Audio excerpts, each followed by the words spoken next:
Ano na yung mga basura ba? Na binili ko doon sa... Hindi kasi alam mo, doon sa Cebu, merong women's shelter.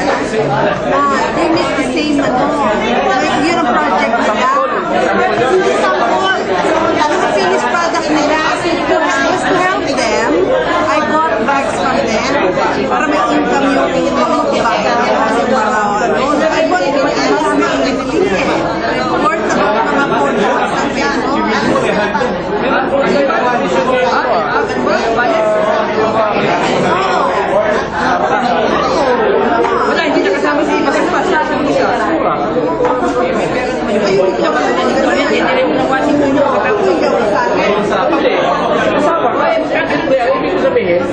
Ay, nakita ko siya si Cora. Hindi ko part yan ng mission.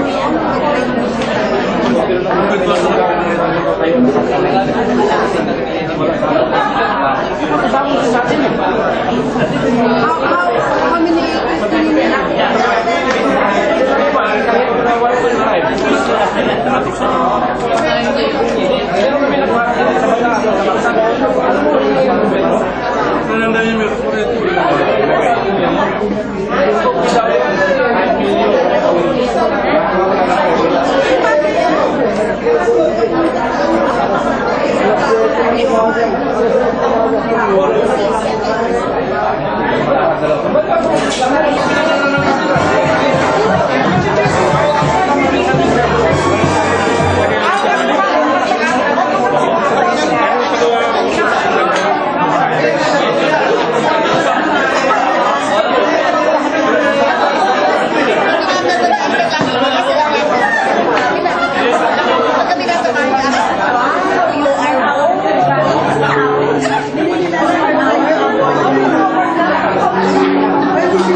Sabay-sabay tayo!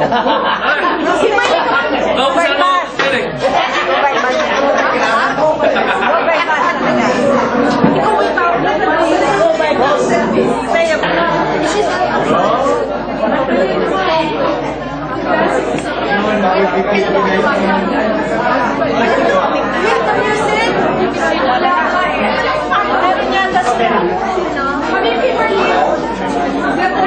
Ang practice mo na yung action ng Lotto Music Malong natin. Actually,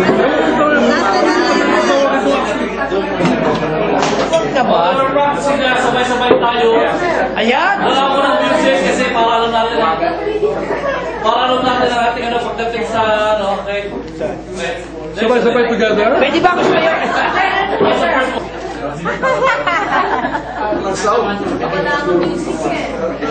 Okay, para sa festival, magsasayaw tayo nito lahat sa audience. Okay, practice. Sabay-sabay tayo. Kasi nagka-camp siya ng biglang lumakya. Pero sa Jalo naman ito ng sound sa Jalo. Sabay-sabay. Halika yun mo.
Men and women of PIDC, the officers and members of the Philippine Press Club of Ontario, I know you're all very excited, but if you can just please sit down.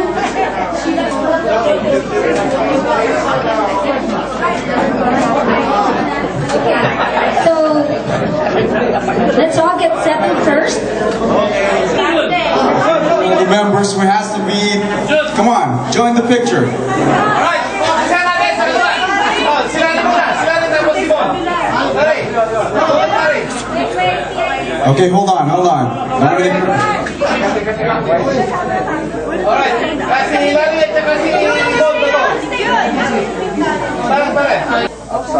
And then Lou. Alright, set. This side. Now this side. Lapat ah.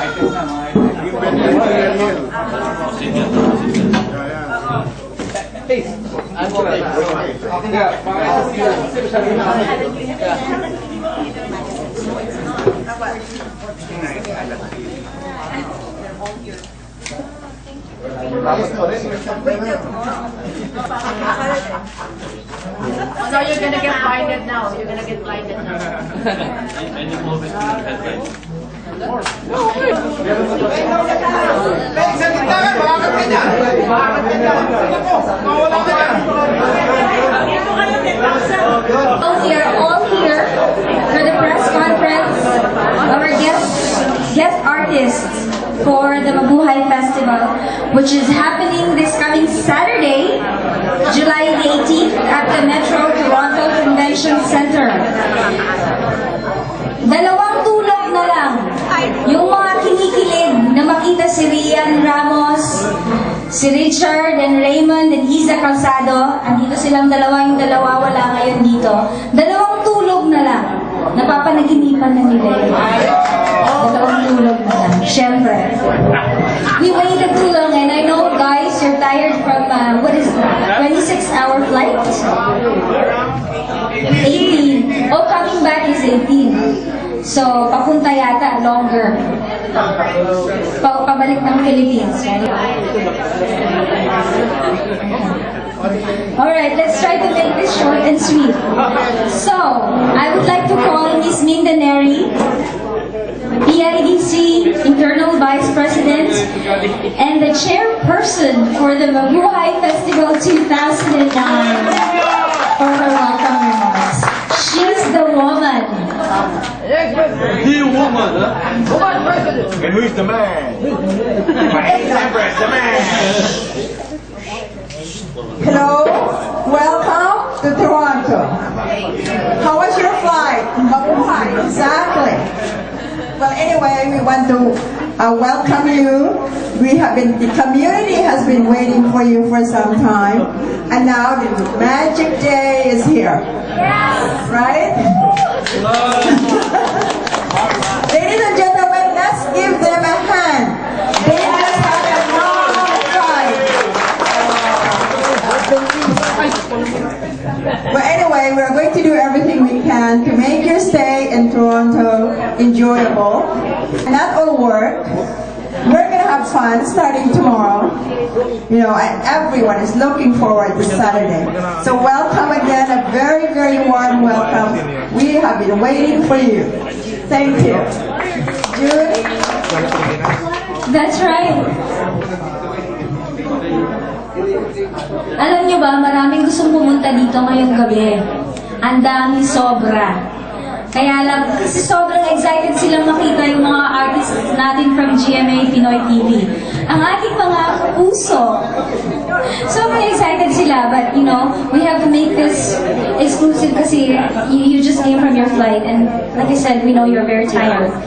So anyway, let us be entertained by the Filipino-Canadian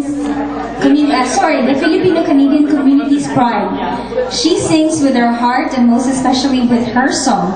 She's one of the cast, I think she's one of the leads for the segment Girl, Ikakasal Ka Na Nga Ba? This coming Saturday at the Mabuhay Festival.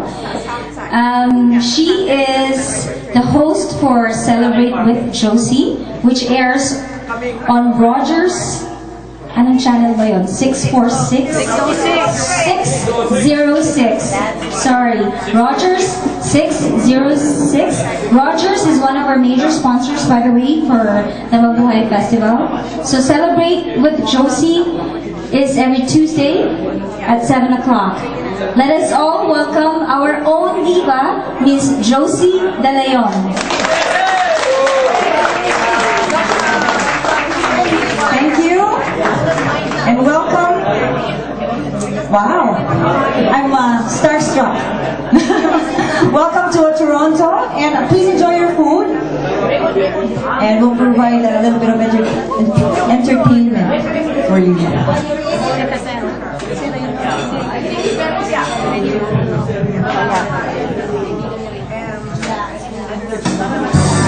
Alright, enjoy your food, guys. Okay, so just... Welcome to Toronto!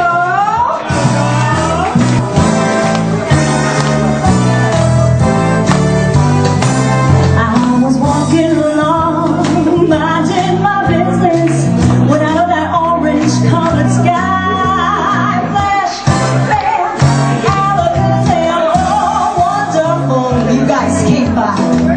I was loving it too, drinking in sunshine, when out of that orange-colored view. Well, there, alligator, I gotta look at you. One look and I am timber. Watch out for flying glass. 'Cause the city's going in the bottom, fell out of wind in the spin. I start to shut up in here. This is it, this is it. I was walking along, minding my business, when love came and hit me in the eye. Flash, down, alligator, out of the orange-colored sky. Come on, give me those hands, everybody. Come on.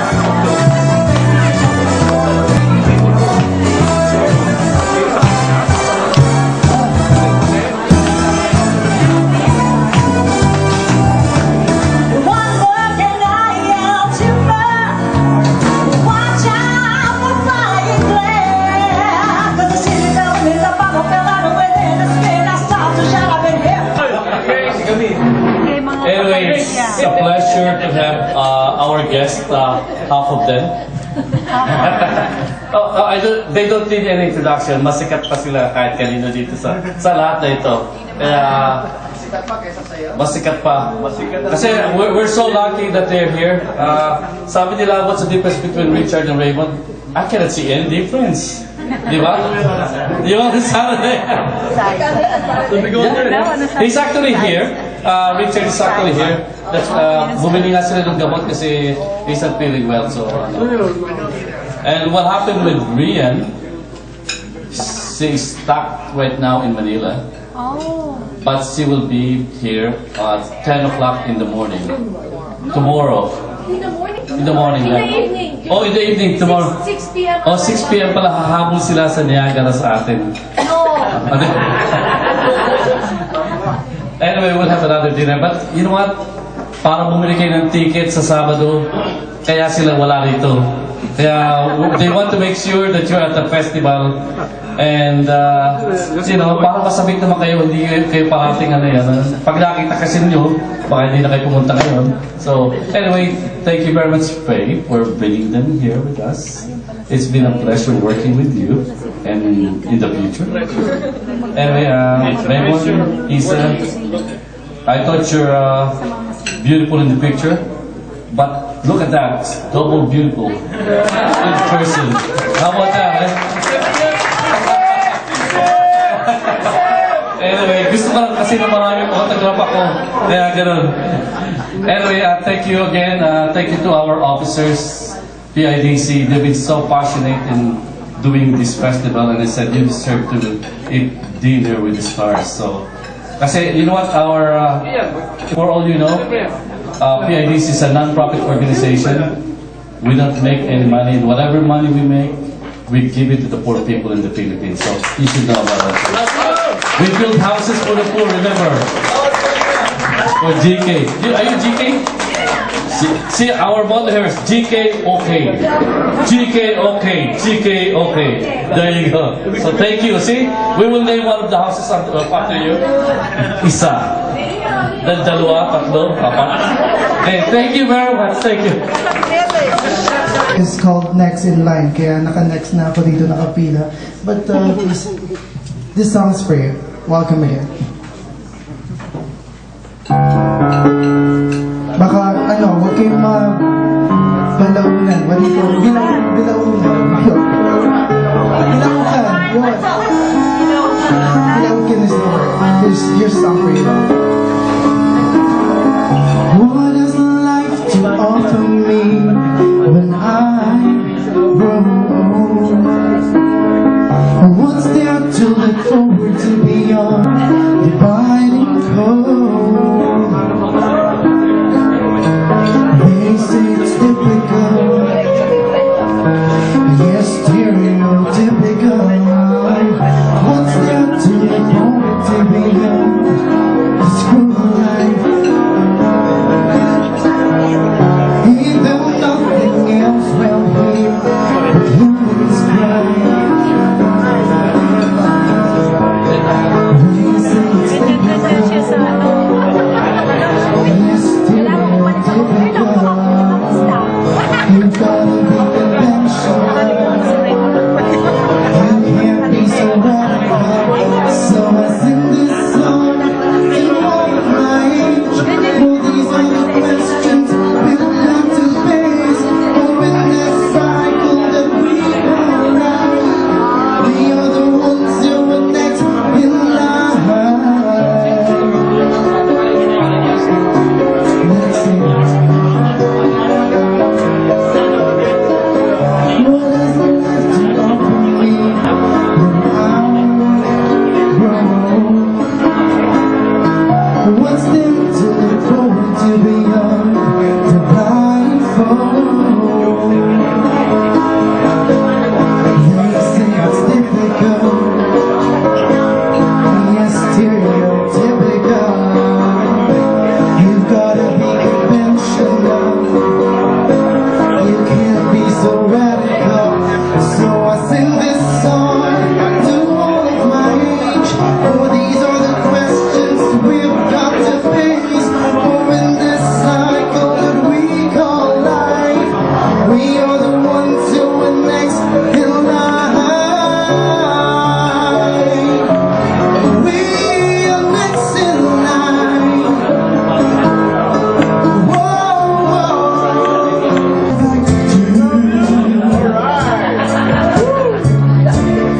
And whether you grow is wonderful.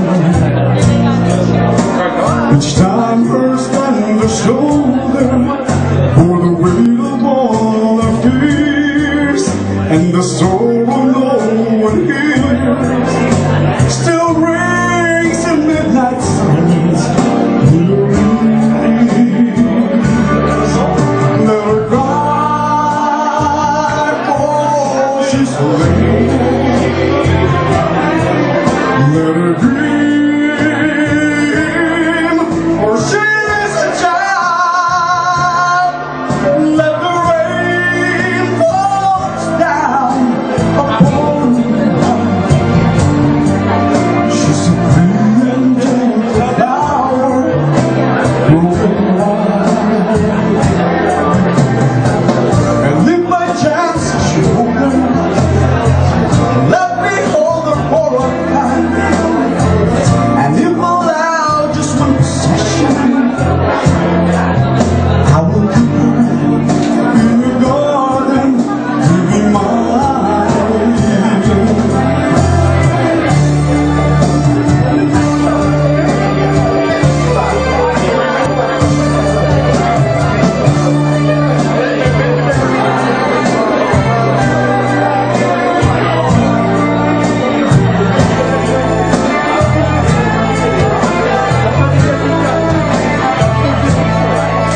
isolated.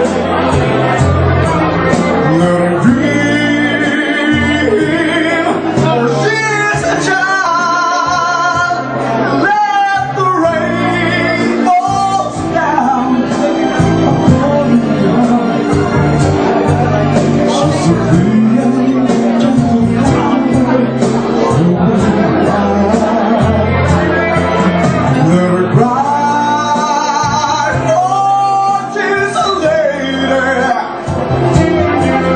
Let her dream, for she is a child. Let the rain fall down upon her. She's a brilliant, gentle flower. Thank you.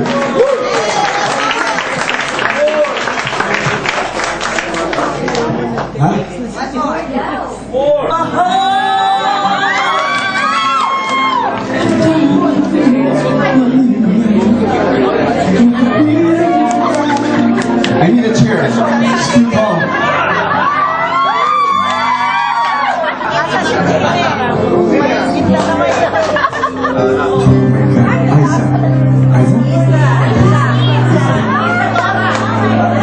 Ay, sulat niya. Alam mo ganda?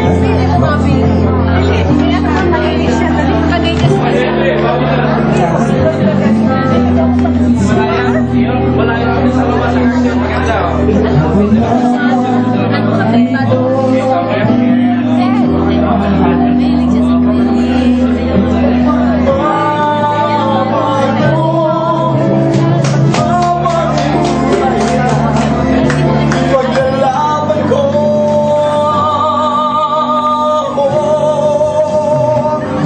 kailangan kita.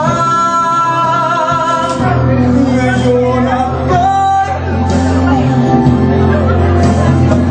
Kailangan kita. Ngayon at kailangan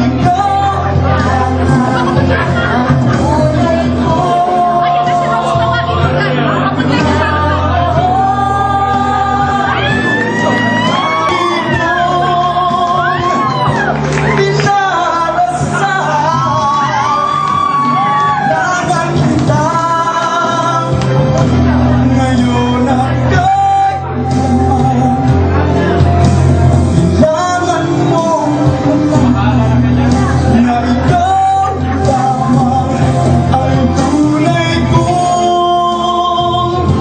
minamahal. Tangi kong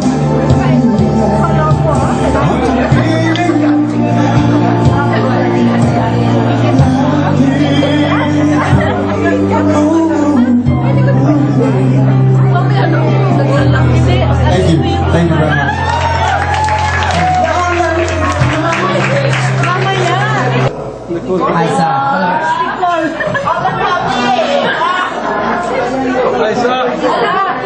Okay, after what about Eve? That's a very successful telenovela. What is your next project?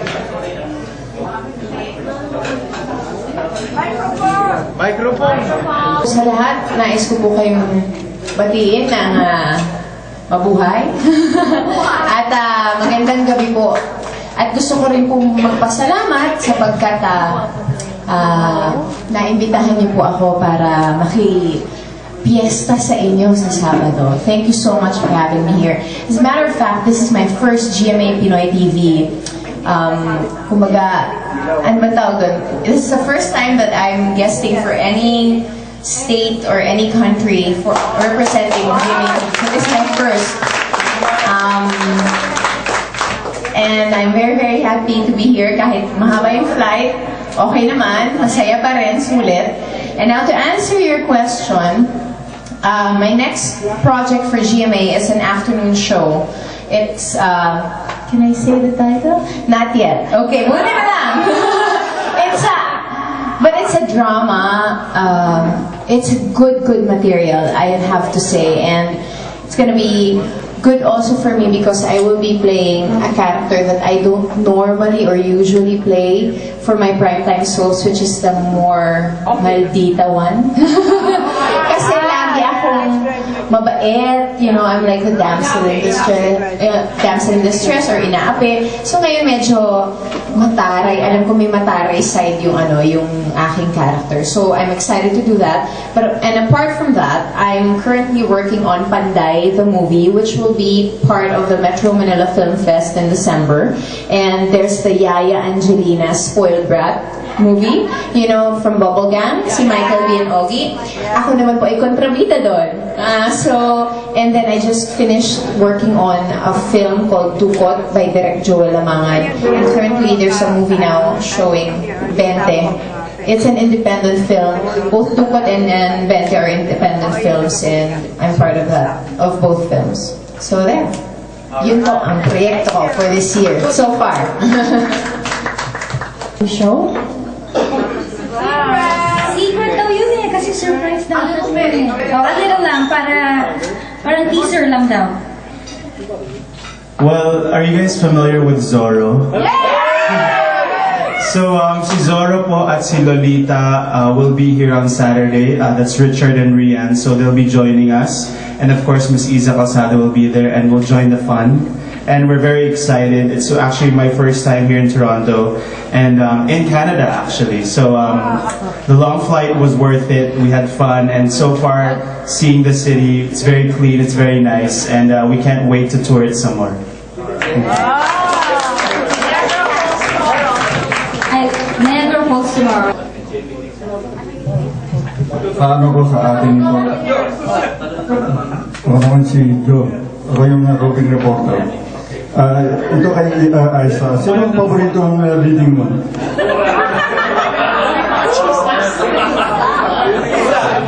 Sir, thank you po sa pagtanong. Ako si Isa.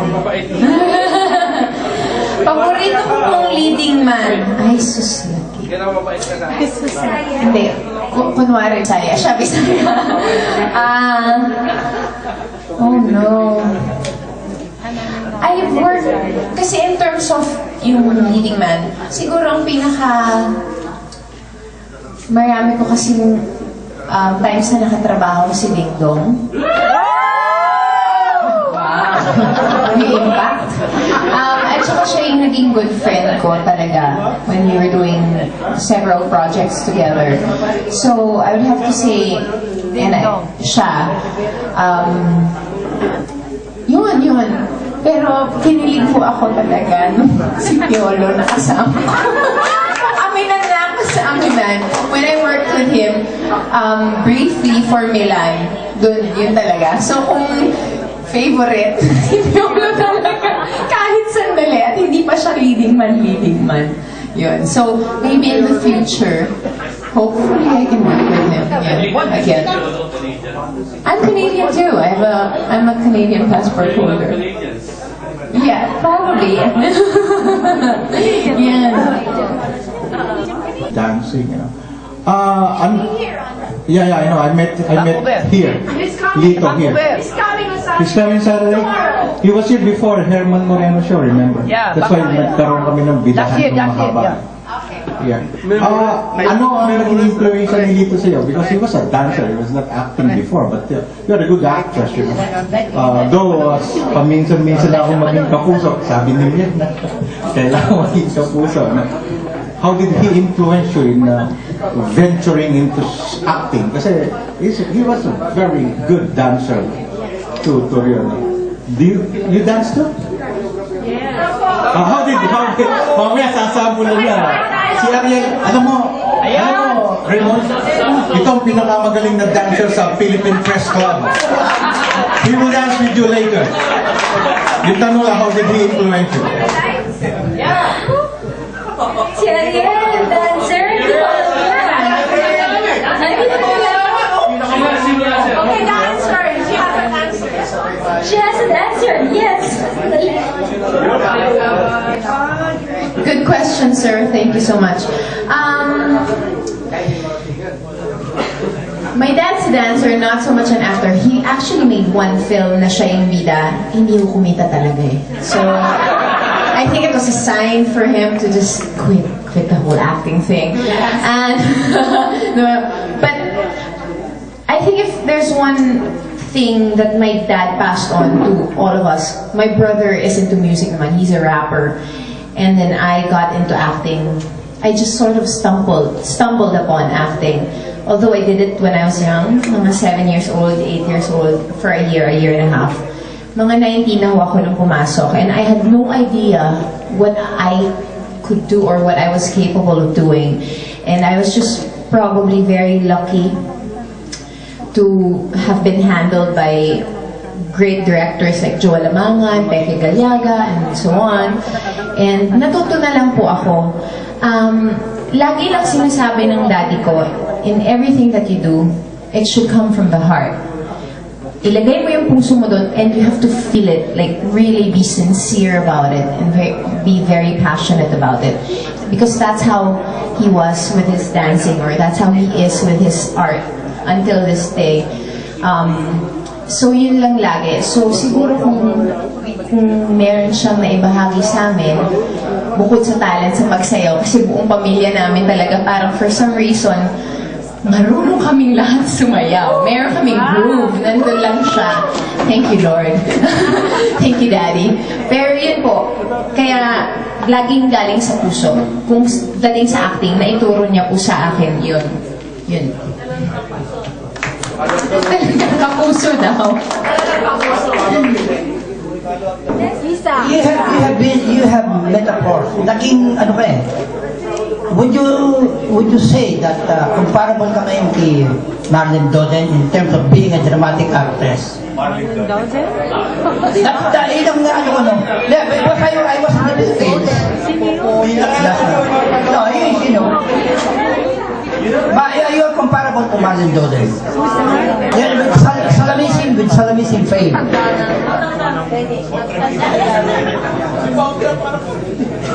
No, because you look and the way you act.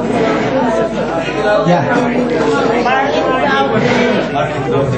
Totoo yan, kasi pinanood ko yung movie nyo ni Ding Dong tsaka ni Marian. Iyak nang iyak ako, grabe. Sabi na asawa ko, anong ginagawa ko dyan? Umiiyak. Yung movie nyo, yun yung last, right? Yung latest movie nyo. Alright. Si Richard din naman. Sorry, si Raymond. Si Raymond. Sorry ah. Nung bata sila, meron silang commercial eh. Dalawang mga, yung twin, di ba? Nasa tiot, tamo natatandaan. I think my kids were also at the same age as when you were growing up. So I remember you as twins all the time. Ngayon ba, do you still intend to go into acting or just hosting? Or another question is, being sons of two movie actors. Yeah, si Eddie and si Annabelle. Did they play a very important role in your life in terms of acting? Did they push you, or was it really a calling from your, from yourself?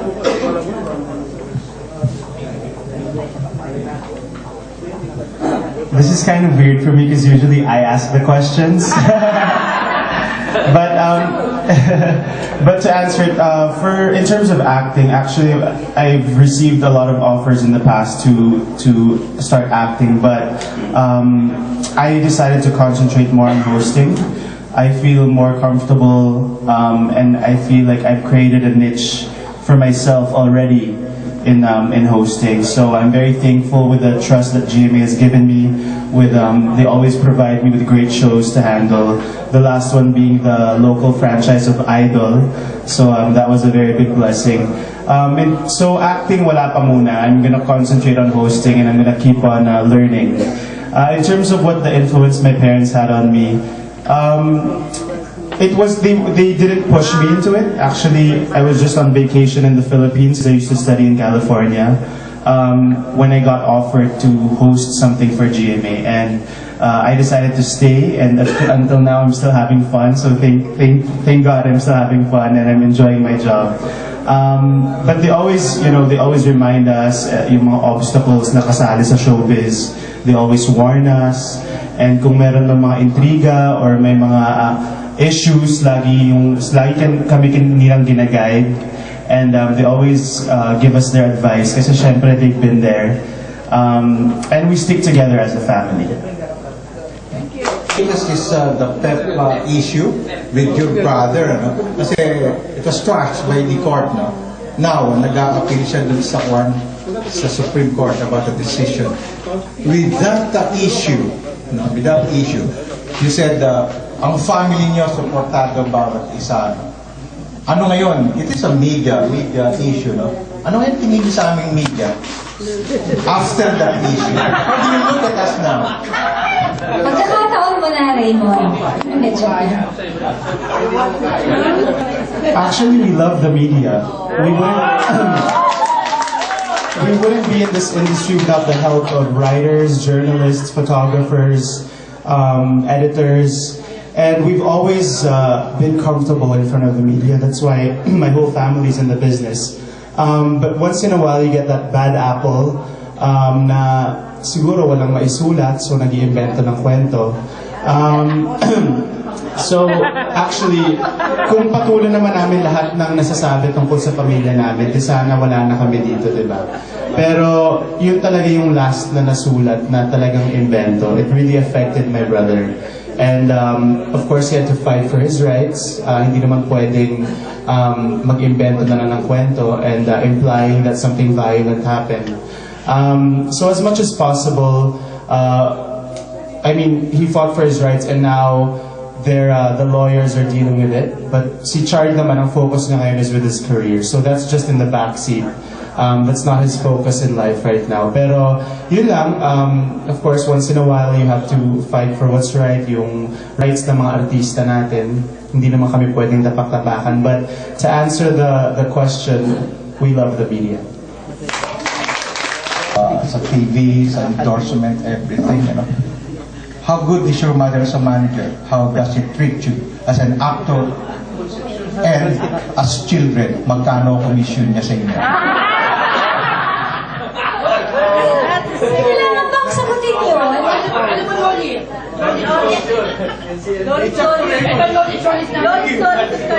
Yeah, well, in terms of the details of my contract, I'd rather not discuss that. But how my mom is a manager, she's very good at her job. She fights for us, she protects us, and I think that's one of the plus points of being handled by my mom. And not only with her children, but with her other talents as well, like Heart Evangelista, JC De Vera, and a few others. She knows how to handle different situations, and she will fight for us. There.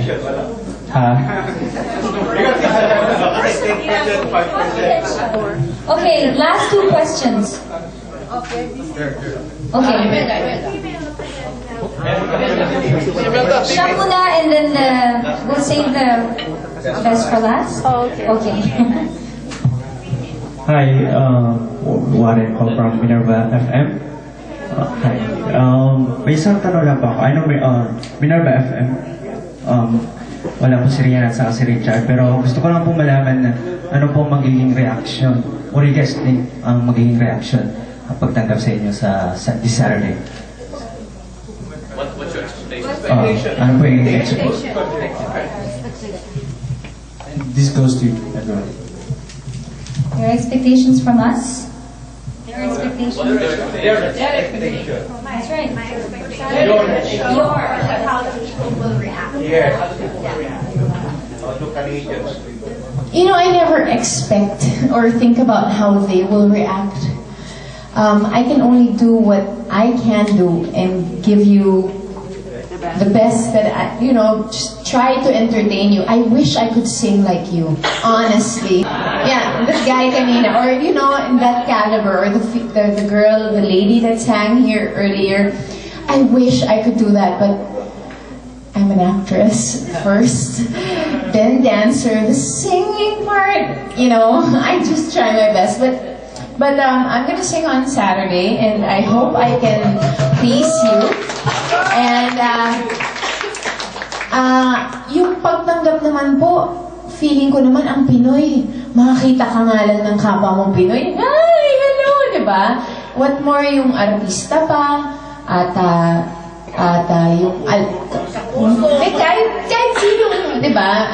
Yung napapanood mo sa TV or nahangaan mo, syempre, sa tingin ko, magiging excited silang lahat na makita kami sa Sabado. At ito naman po, excited din naman ho kami. At kinakabahan ako Kinakabahan ako. Kasi ang laki pala ng venue. Pero at least matutupad yung dream ko, some kind of a concert po ito. So hindi ko man siya magawa ng tunay pa, at least in some way makapag-concert ako sa Sabado para sa inyo. So yun lang po.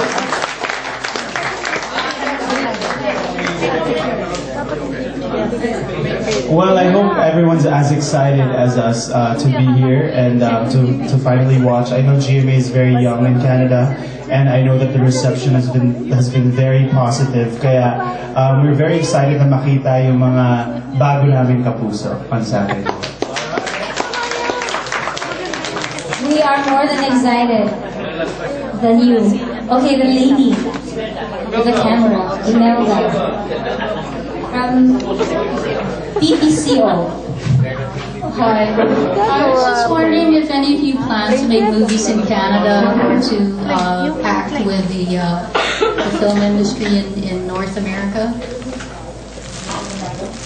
Very good question. Thank you for that question. I've been fortunate enough to film something with independent American producers, but it was filmed here in Toronto back in 2007. That film is called The Echo, which is a remake of a film we did back in 2004 called Sigaw. Of course, I have to admit, I do hope, or I have a dream of going here or, trying it out in Hollywood. Those are dreams, right? Dapat todo mo yung dreams mo eh. But to be realistic about things, I spoke with one of the producers and he was asking me just this year if I had work what I was doing in the Philippines, and I said I'm about to start a soap opera which was all about Eve, and he said, good, at least you have work. He said that Hollywood is not doing so well, and then there are a lot of people who don't have jobs right now. And then that's when I really thought about the whole thing, and I said, I have a good career in the Philippines. I still have a good career. I have a family that I have to be responsible for. I mean, my dad, my brother, So I can't just quit my job in the Philippines and the sense of security that comes with it right now. Maybe in the future, if I'm more set and I've saved more, maybe I could explore that possibility. Because I think it will always be there. In Hollywood, kahit matanda ka naman na, pwede ka pa rin magka-career. So i-maximize ko po muna yung opportunity na meron ako sa Philippines as of now. But I do have that dream. To answer that question. Thank you. No.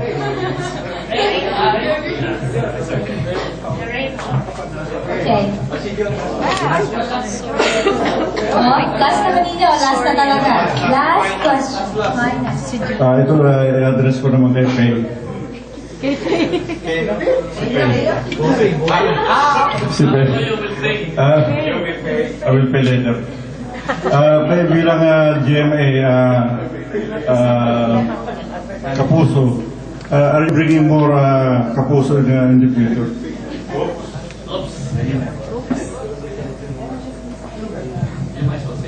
Great question, thank you. I was hoping that will come up. Besides GMA Pinoy TV sponsoring the Mabuhay Festival, which we're very, very proud of to be associated with PIDC, which we believe is the longest running and most respectable non-profit organization in Greater Toronto, in Canada, and you do put together the biggest festival around Canada. If you do not know yet, it is the biggest. After this, we have the upcoming GMA Pinoy TV Hip Hop Dance Showdown. The finals is on August 8th at the Queen Elizabeth Theatre. And so we are inviting a lot of the young adults, young Filipinos 15 years old and above to join, 5 to 7 members, and they have an opportunity to compete and win $7,000 hard cold cash and a chance to get a GMA contract. So that's one that we have in Toronto. And then on August 16th, and by the way, before I forget, on August 8th, we have Pauline Luna coming from Itbulaga, Marvin Agustin, Adik Sayo, if you've been watching Adik Sayo. We also have JR, very good singer from SOP that's coming here August 8th at the Queen Elizabeth. And then on August the 16th, we are doing the same hip-hop competition in Vancouver, and we're bringing again Rian Ramos. We are also bringing Katrina Halili. I'm sorry, we couldn't bring her here, but she is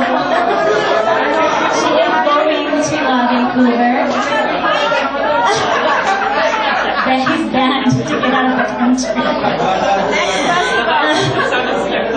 And we also have Mark Harris and JR as well coming. So hopefully you can let the younger, we really want the young Filipino Canadians to take part of this event. That's why we are putting together the hip hop competition, go back to their Filipino roots and really get to know GMA Pinoy TV. And I wanted to let you know that the reason why Richard is here, and he is very sad and extending his apologies to you because he could not make it tonight. He's not feeling very well and he has a bit of swollen shin, unfortunately. And Rian Ramos, if you must know, yesterday, binaha po sila. Yung bagyo daw, stuck sila sa car, they tried many different routes hanggang sa naiwan na po sila ng plane. And that's what had happened. So, we apologize, but we will make sure that but ngayon nakaboard na siya. So she will be arriving tomorrow. And so we will make sure that you'll get the best of GMA Pinoy TV on Saturday sa Mabuhay Festival, July 18 at the Metro Toronto Convention Center. Yay! Maraming salamat. Actually, after the Q&A, I was going to ask the other members of the GMA team to introduce themselves. And say something, yeah. Magandang gabi po sa inyong lahat. Ako po si Rams David. I am the program manager for GMA. I handle drama programs. Currently, I'm handling Adik Sayo, Dear Friend, and Walang Tulugan. So, kami po yung mga in-house producers po ng GMA. I'm so happy po na nandito po kayong lahat. Gusto ko lang pong idagdag dun sa sagot ni Isa dun sa coming up project niya. She'll be doing a drama back-to-back with Miss Sunshine Dizon. It's, Opo, yung drama-rama sa hapon. Though hindi sila magkasama po sa isang programa, it's a back-to-back. So familiar naman po kayo dun sa mga pinasikat ng Viva na mga movies. Kasi po, binili po namin yung mga titles na yun and we are doing the remakes na napapanood nyo rin po ngayon. So that's coming very soon.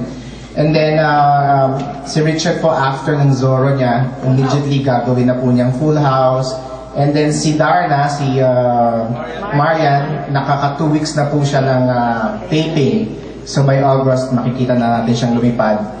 And then, currently rin po, pinuproduce na rin namin yung, babalik na rin ulit kami sa sitcom. We will have a new sitcom. It stars si Manny Pacquiao po. With Marian Rivera. Ang title po niya yung Show Me the Money. Nandun din po si Mami Dayan Misha. So I'm sure it will be a hilarious, funny sitcom. Yung mami niya, Pacquiao. Wala pa po. Wala pa po. Pwede ba dito yung kunin? Excited talaga. Tapos hindi natin yung kanina yung reaction ng mga artists para sa Saturday. Parang ngayon pa lang po, we are very overwhelmed po. Dito pa lang po sa press ko na pinigay nyo sa amin. Sobrang tuwan-tuwa na po kami na, dahil alam namin kanina pa kayo nandito. So, dapat po kayo ang palakpakan dahil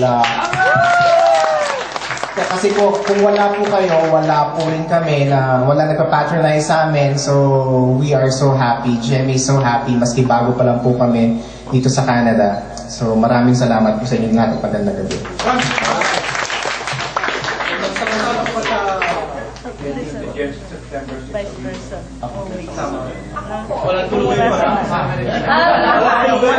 We already heard, is it Faye?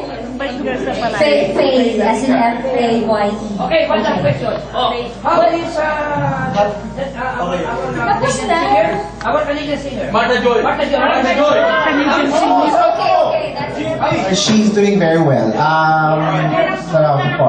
Sa Walang Tulugan po, nandun din po siya, pero regular din po siya sa SOP. So, meron na po kayong representative sa Philippines. So, lagi po namin minimension na she's a Canadian idol. And from Toronto. Dati, kasama lang namin siya pag may events, kumakanta ngayon, nakikita na sa TV. So would you like to say something else? What you do with GMA? How about your plans for next year?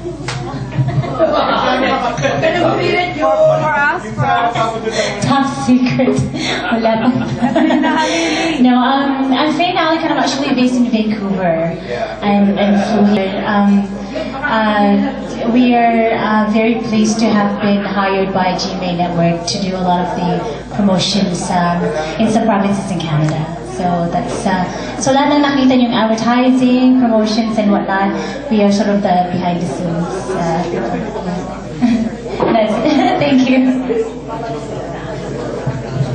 It's so nice to put a name, face to a name, right? Kasi nakikita lang namin sa credits yung mga pangalan. So ngayon at least nakita namin mukha. From GMA din, right?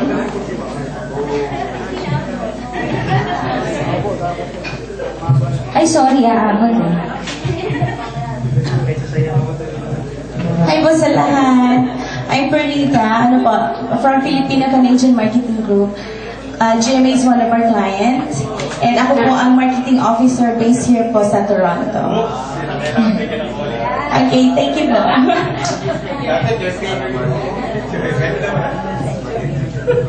Okay, I have a little token here with me. Since first time ni Raymond dito sa Canada, please accept, well, Our token. Sige ka, Jun, ko eh. Ikaw naman kagaya ka, Jun. First time sa Canada, kaya ito ang token of our Canadian gift.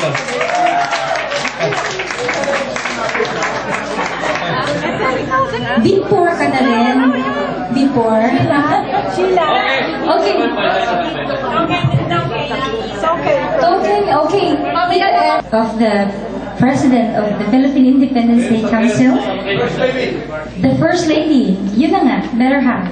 So, she's the overall chair for the PIDC pageants. Ladies and gentlemen, I would like to call Ms. Rosemary Berger for the closing remarks and the acknowledgements.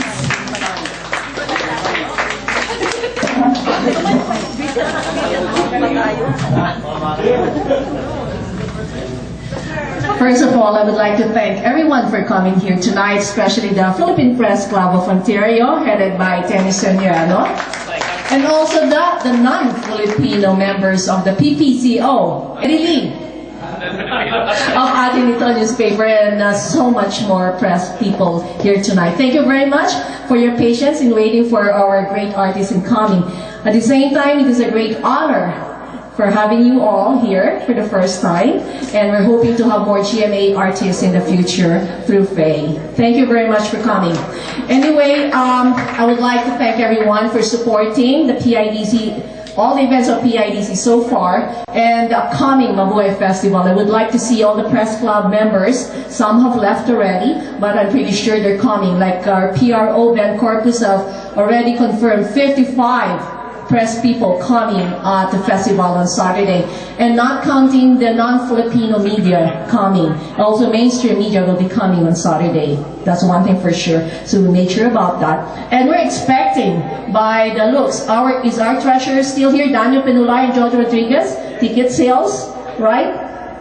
Are coming in nicely. Thank you. And also, first of all, I would like to call. There's so many people who would like to present your presents. So I would like to call on, first of all, Mirna Soriano. Come on, Mirna. And Tenny Soriano. Where is Tenny? Yeah, yan na, umpisa pa lang, ha? Bukas. Mirna, Mirna, ikaw na lang. Tenny's in the washroom. Tenny! Si Presidente. Okay, by the way, for you, Richard and Raymond. Yeah, Raymond and Richard. And this is for Isa and Isa. And Rion, the other one is for you Rion. can use that for your future telenovela. And Mirna has a secret. She's gonna give you something there. Yeah, can I request for Jessica song? Oh, for Hikaran. Oh, yeah. Jessica. So they're close friends, eh? Jessica Soho is one of the main best friend, yeah, so documentaries, right? Wala na. Okay, and I would like to call Ethel Stewart to present her presents. Ethel.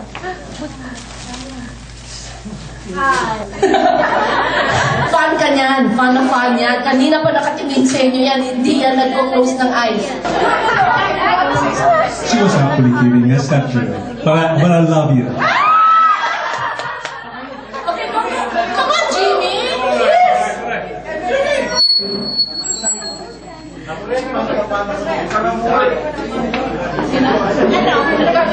May pipresent pa siya. May picture na siya kanina.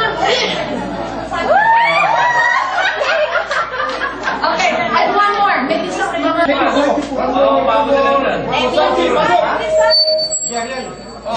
Ito kayo sa kabila.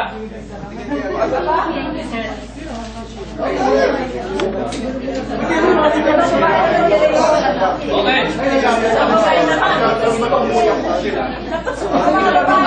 Huwag niyo hawakan masyado si Raymond. Doon naman kayo. Sobra naman kayo. You are all taken. Ready? Okay. Yeah, got it.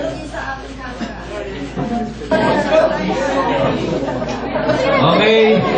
One more.